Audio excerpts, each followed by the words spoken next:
Урматтуу достор, Талас аренада чоңдордун кружогу жүрүп атат. Катышкандар аябай көп. Дагы келип катышсаңыздар болот.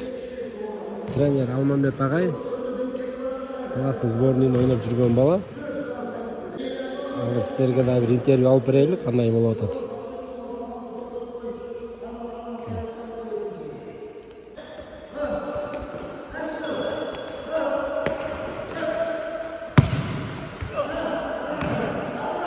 Тактикаларды үйрөтүп атат. Сон. Бүт очерет менен.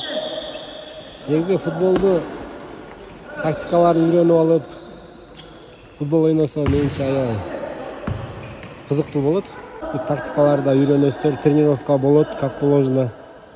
Жана ошондой эле аягында дагы футбол болот. Айына 1,5 миң сом болуп атат. 1,5 миң сом менен жумасына 3 жолу катыша аласыздар. Жүгүрүп туруу аябай денсаулыкка пайда.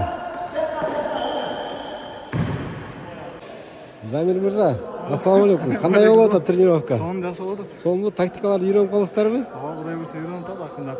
Кандай отзыв берип коесуң? Кызыктуу болуп атабы? Агай кандай үйрөтүп атат? Агай жакшы үйрөтүп атат. Сонун эми дени сак адамдын акыл тунук дегендей.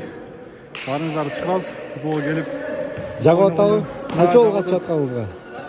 1 айдай болуп калды. Келип Жумада 3 жолу, Жумасына 3 жолу бар условиялар менен. Душ бар, ажаткана бар, намазкана бар. Баары тең намазкана бар, баары тең. Адам ойногонго, спорт менен машык кылганда жакшы. Агай бар. Агай бар, үйрөтүп турган. Рахмат. Рахмат сизге.